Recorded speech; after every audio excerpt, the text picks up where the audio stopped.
The top 10 XXL freshman mixtapes?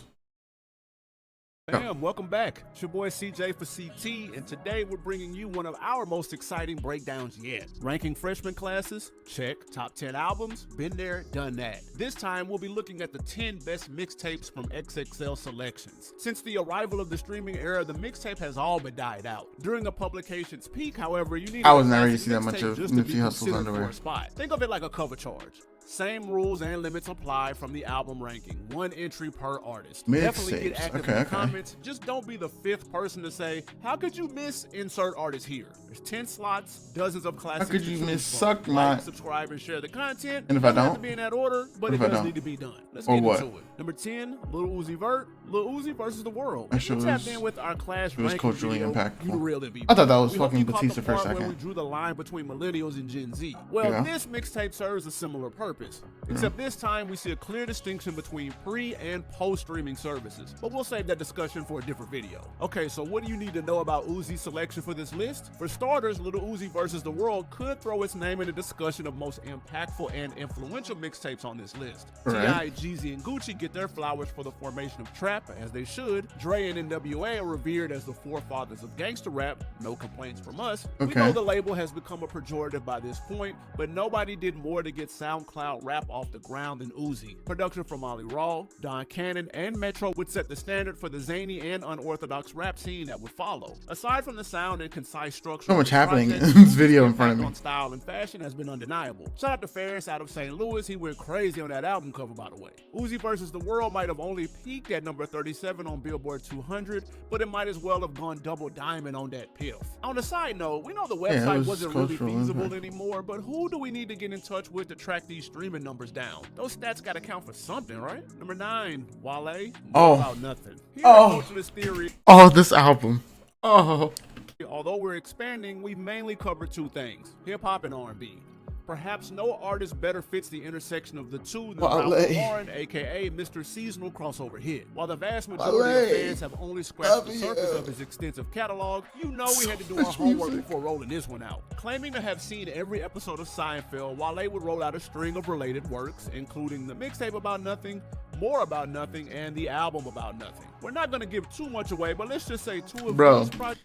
Those three fucking mixtapes made me want to do music. I cannot rap. I can write music pretty decently. I cannot rap. Oh my god, that shit made me fall in love with art. Like the impact.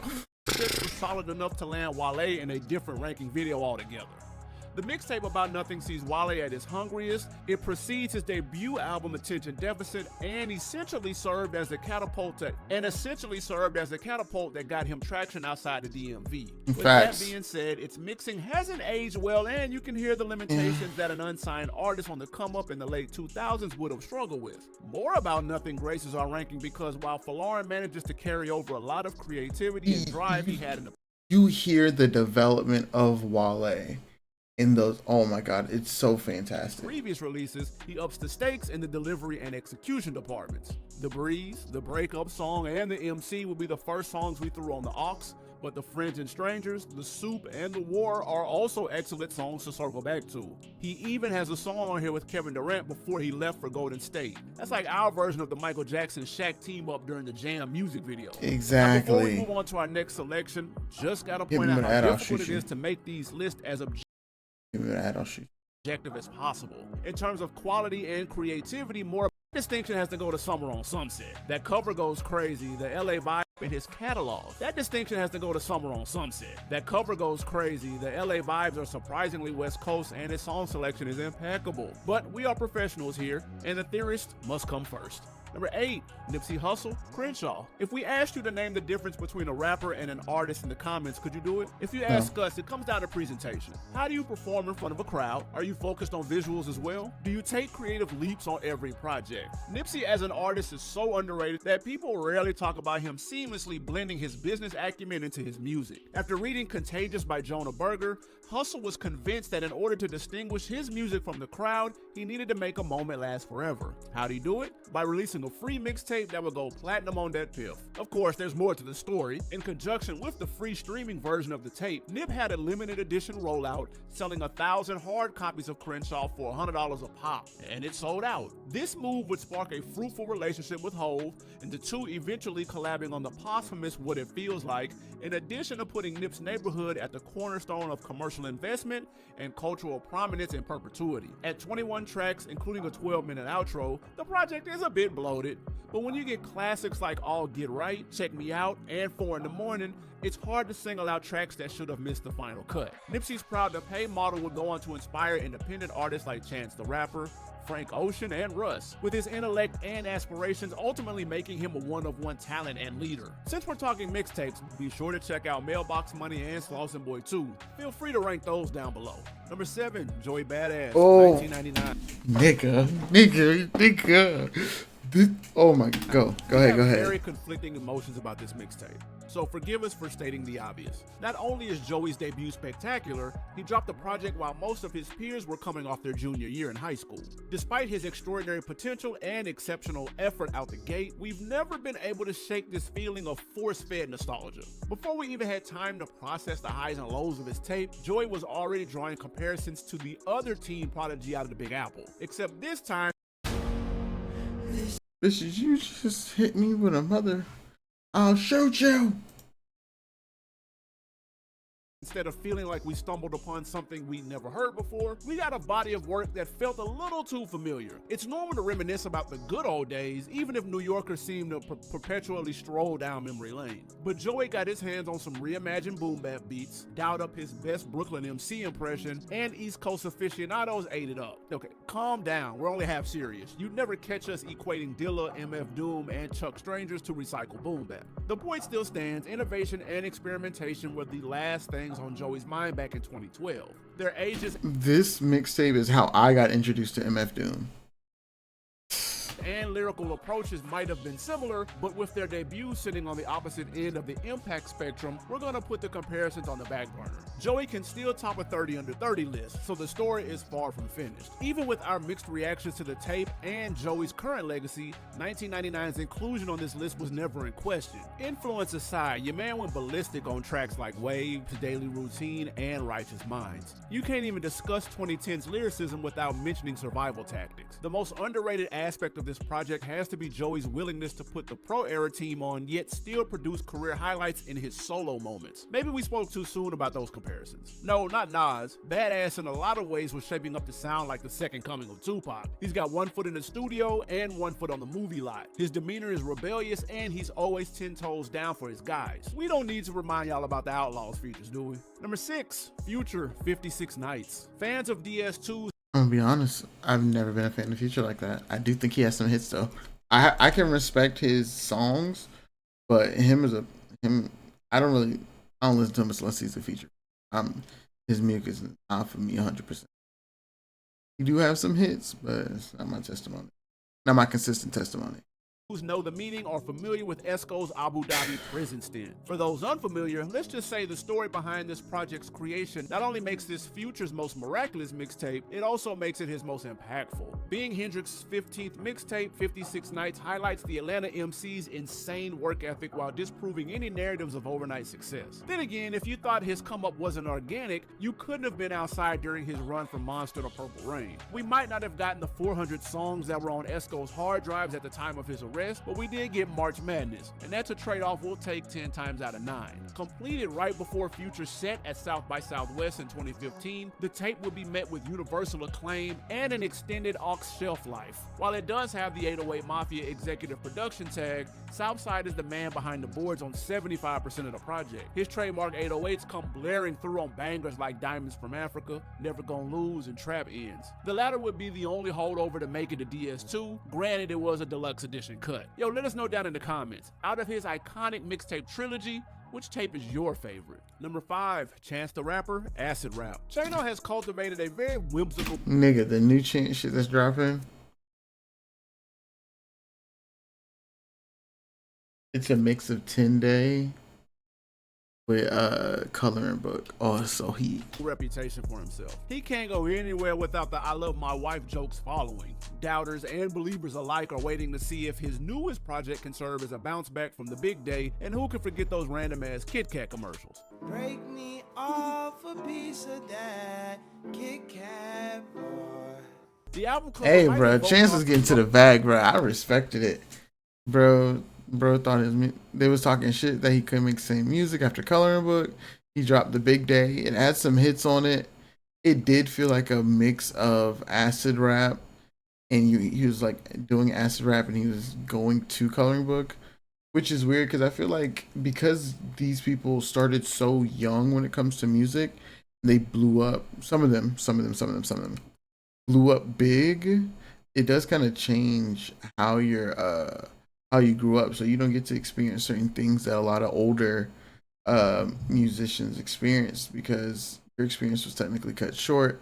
You're rapping about what life is for the most part, like what it's like to be this person that's getting talked about all the time, getting to experience millions of dollars possibly coming in or thousands of dollars, where you're like your biggest enemy right now is the labels or government trying to take more money from you, or something possibly could be at home, but most of the time when some of your life is in the media and it's being pumped out as content to people, kind of hard to really even think that you would have something new to rap about that we haven't heard. Now, how you rap about it, that's where it becomes art. How you express yourself is when you become an artist. And you can change how you express yourself to specifically fit you. That is the moment you develop as an artist. Stargazing, the title might even sound fun if you've seen one of 100+ stoner movies that catapulted actors like Cheech and Chong, Seth Rogen, or James Franco. But being the role model that he is, Chance lets it be known, don't try this shit at home. Pusha Man Paranoia sees the rapper bearing his soul on his sleeve. He's not just in a dark place, he's battling depression, addiction, and isolation. We can't speak on the hallucinogenic side, but if the tape is an indicator, them trips might be equal parts highs and lows.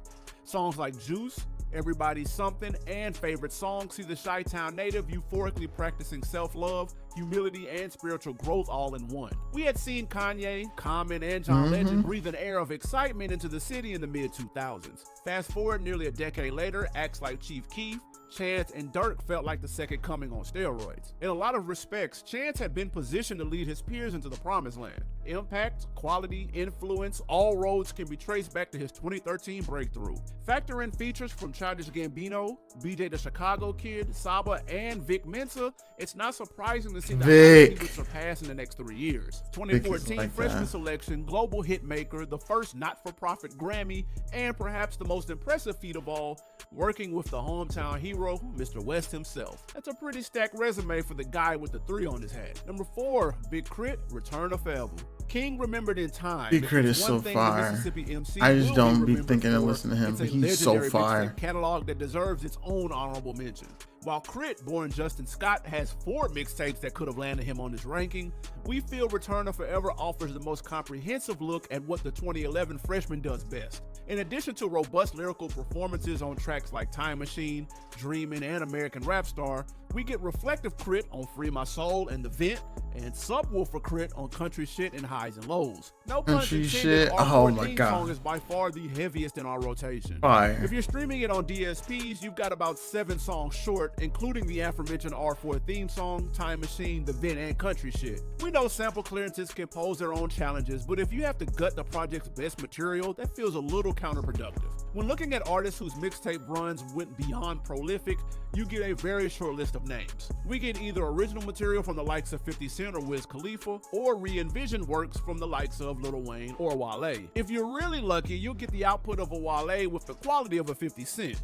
We call this overlap free album territory. Crit's legacy will always be centered around Forever is a Mighty Long Time, but make no mistake, he cut his teeth on these free albums. The same projects that position him firmly on the Mount Rushmore of mixtapes. Honorable mentions. Many fans of the Motor City MC would argue Big Sean Sean Don has never been better than on his Detroit is 2012 good. offering. We would counter that while his tape is unforgettable, the competition it faces is just as impressive. It's worth a spin just to check out the star power he enlisted though. Spitter, we don't want no smoke. With over 3 dozen mixtapes to his name, there was a 0% chance we could cover a XXL mixtape list and not mention Andretti. While his mixtape catalog might even be more impressive than his car collection, we would argue every other entry on this list has earned its spot through impact, quality selection, enduring replay value, or a combination of all 3. Currency is really good. He dropped a This song with omission hurt us the most. Whoa. But the influence is undeniable. Wiz suffered from an issue that many of his peers at the time also couldn't escape: horribly aging production. Hey, don't blame us. We didn't tell him to put Demi Lovato on here. It's still Taylor Gang or die though. Don't sleep on that Cabin Taylor. Fever either. Yeah. Number 3, Meek Mill, Dream The Chasers GOAT. 2. File security has been a top priority in the industry. He's on my since the mixtape advent of round. the internet. I'm not gonna lie, he's on my Peak mixtape of round. their Rush careers, for. artists like Eminem, They're 50 fire. Cent, and Lil Wayne have all had to move. Yeah, their such an release impact dates on me, early bro. Or Fire outright music. had to rework albums to combat. Then he became a these. booty Meek bandit. might have them beat though. Anticipation for Dream Chasers 2 was so high that the mixtape was leaked a month before its scheduled release. Even with the 30-day head start to spin the project, fans would bring so much traffic to that piff that the site would crash upon its official release. When looking over the list of features, unforgettable song selection, and monumental word-of-mouth campaign, the tape has a stronger case than most to be called the greatest mixtape of all time. To our Arguably. Gen X and Millennial family, we're sure we don't need to remind you of 50's iconic run in the late 90s Don't and shoot early me. 2000s. Don't shoot me. Meek might be one of the ones when it comes to the mixtapes. Don't shoot me. Don't shoot me. Gen Z can attest to Lil Please, Wayne's please, dominance please. from the mid-2000s to the early 2010s. But numbers don't lie, and the numbers tell us Dream Chasers 2 sits in a league of its own as the most streamed mixtape of all time. Meek teams up with Kendrick, pre-Good Kid, Trav before the auto-tune or his own freshman selection, even tapping rising stars like Drake and Big Sean. Now, we're not fans of recycling material. If you put a banger on a project that doesn't go anywhere, you just gotta hold that L. A-Man and Burn would be repackaged for his debut Dreams and Nightmares though, and honestly, we understood. The tape spans an impressive 20 tracks, taps 14 different features, and includes production from more than a dozen producers. With all those moving pieces, the only miscue we could come across was French Montana jumping on Racked Up Shawty. Whatever lens encompasses your definition of success, DC2 is probably lapping it. You don't have anything left to prove when your mixtape is gracing Album of the Year lists. Number 2, Mac Miller, Faces. Oh. 24 songs. Oh, I'm still mad I will never get a Mac feature. Oh, macaroni and cheese Miller. 14 producers, 1 magnum opus. Mac did the unthinkable when he rolled out an experimental cloud jazz rap project. We've talked about artistic growth and development before, but the Pittsburgh native was painting with colors we didn't even know were on the easel. In an unusual leveraging of privilege and popularity, Mac's XXL status drove him underground, where he would develop one of the most well-fed fan bases the game has ever seen. We would get Modest Mac on I Love You, Thank You, Experimental Mac on Macadelic. He would release work under aliases, Larry Lovestein, Macadelic. and Delusional Thomas, giving us a jazz EP and a horrorcore mixtape respectively. He was also flexing his producer chops under the name Larry Fisherman, resulting in a mixtape with Vince Staples titled Stolen Youth. All of this artistic freedom and creative control would culminate in 2014's Faces. The project has starfire and is dripping with production value, but its most redeeming quality has to be its authenticity. The mixtape would broaden Mac's horizons, laying the groundwork for the vulnerability, introspection, and fluidity that his catalog is now remembered for. Yes, the project's runtime could be mistaken for Netflix's newest #1 movie, that but there shit's isn't long. a skip in sight. The project starts All off Mac's strong and albums never really long, loses and they're steam, all but the you run can he listen went through on them from all Therapy to and love Diablo, it. Chef's kiss. Magnifique. They finally added the mixtape to streaming This shit. services back in October 2021. Despite not being known for his commercial feats, the project would debut at number 3 behind nearly 70,000 units sold. Its 32,000 vinyl sales would set a record for a hip-hop R&B album dating back to 1991 when sales were first tracked. Rest in paradise to a legend. Number 1, J. Cole, Friday Night Lights. The man, the myth, the little child himself. Whether in a barbershop, That on a shit fire. podcast, or around the table at your local kickback, certain Mixtape fire. conversations will always come up in the discussion. Who Art- was responsible for JFK's death? Did outside factors escalate the East Coast West Coast beef? Does J. Cole have a classic under his belt? We can't really speculate on the first two, but we can definitely shine light on the latter. We find it funny that Jermaine has always come under scrutiny A for classic? his material and I mean, quote-unquote the question boring does- delivery. Yet people The question is not does J. Cole have a classic. The question is how many classics does J. Cole have? Because at minimum, he got one. At minimum. People rarely talk about how the label didn't see the vision behind Friday Night Lights, originally intended to be his debut record, forcing him to re-record and release the current version of Sideline Story that we have today. That's right, aside from In the Morning featuring Drake, none of the project's 20 tracks would enjoy a mainstream release, despite eventually ascending to legendary status amongst one of the most devoted fan bases in rap history. Essentially, Cole has one of the hardest I Told You So projects of all time. With producer credits on 70% of the mixtape, not only would Fayetteville star Pupil have established himself as a two-way threat, he would have done what neither of the other big three accomplished, debuting with an instant classic. If you want to do a deep dive into the samples and interpolations throughout the project, we would highly suggest taking a minute to sift through those liner notes. For our fans on the go who just want classic. Bro, I'm not gonna lie, seeing J. Cole dressed like this, because I don't view him as a as a nigga that dresses like this. Classic. If you want to do a deep dive into the samples and interpolations throughout the project,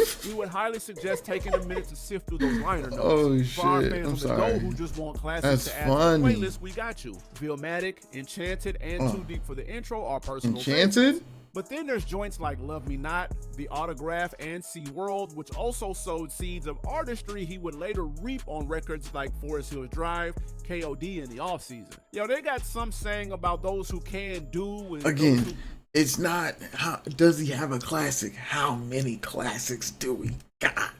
can't teach or something like that. And we like Shia LaBeouf saying it better. Make your dreams come true. Just do it. Yep, that's another one in the bag. We've covered a lot on this channel, but mixtape still hasn't really gotten their due. If you want to see more mixtape rankings, let us know down below. Oh, If you Revenge watched of your the face today, Nerd. be sure to give this video a like. And while you're at it, might as well keep the love Oh, going with that section. infamous super thanks button. It's your boy CJ for Okay. CT signing out. This is what you wanted. I like it. Are you ready? I'm putting an anime shit. Bye, y'all.